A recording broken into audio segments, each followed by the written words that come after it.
Hi, may buntag na tong tanan karon wala man koy lingaw, so maghimo kog sausawan nga lami. So unsa atong buhaton kay kanang suka nga halang.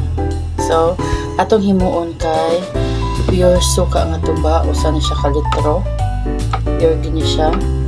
Unya i-transfer na to dire sa recycled lang ni siya, kay botelya ni siya sa Emperador nya, wala na may sulod, so gamito na to siya kay nindot kay mabuak man ni siya, so okay rin siya, so dili siya magtaya kay bildo. Okay, then ato ingredients kay ahos, daghang ahos, pero syempre di na to dagdahanon or hotdon. Ini siya sili para pampahalang, o butangan sad nato siya o luya. Yan. So matong sagol sa atong sawsawan na suka para mas lami siya, mas makagana sa pagkaon kay halang at the same time humot ang atong suka.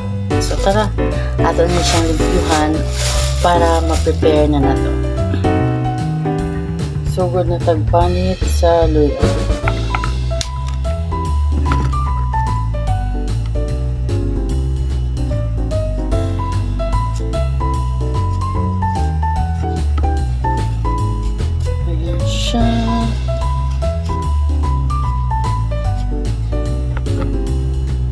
So ayan yung luya natin, tapos natin i-slice, so ready na siyang ilagay sa bote, kaya ilagay na natin siya. Ayan.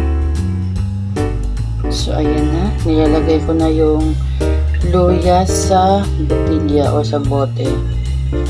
Ginanito ko lang yung pag-slice para hindi gano'ng makapal, para madali lang yung amoy niya ma-transfer sa suka, para mas mabilis na masarap yung ano natin, suka natin.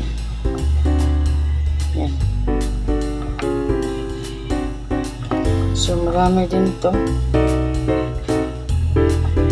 For sure ang anghang nito, kasi maliban sa luya, lalagyan pa natin to ng sili.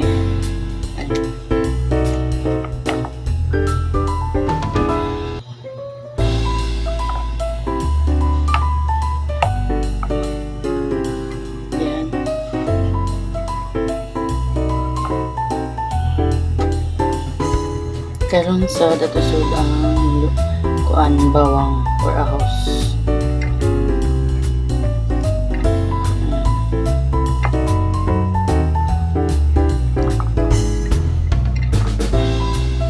Mas mahumot ang suka.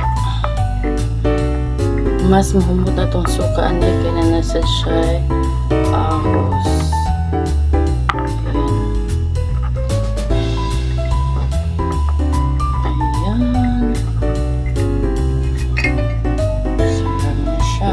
Next is sili. Kaya natubot ang sili na sad. Sili halang kini.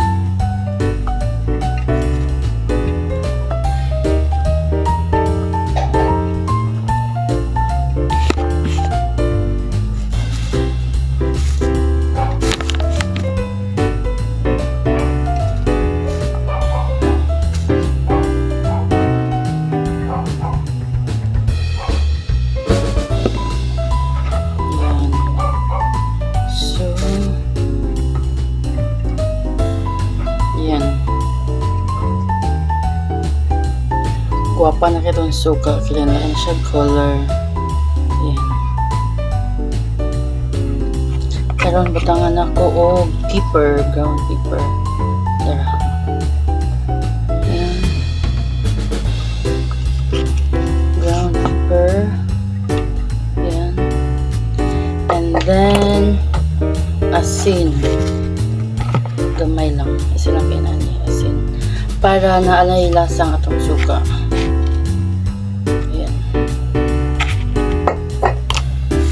Then, ang kulang na lang ani kay ang suka mismo. So, the long wait is over. Magamit ang ginani para dili mausik ang suka.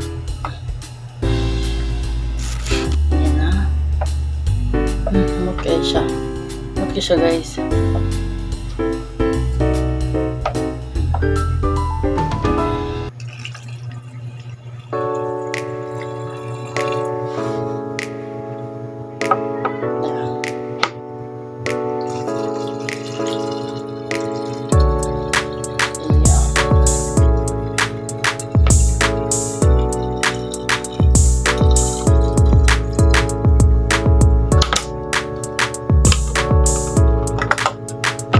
Ayan. Gulapan na kayo itong suka. So, itong suka na to, magiging ano to siya, mas maanghang to mga 2 to 3 days at magiging mas bango na siya at masarap na siya gawing sausawan sa iba't ibang ulam. Like, pritong isda at iba pa. Ayan. Ayan. I'm excited na gawin tong sausawan.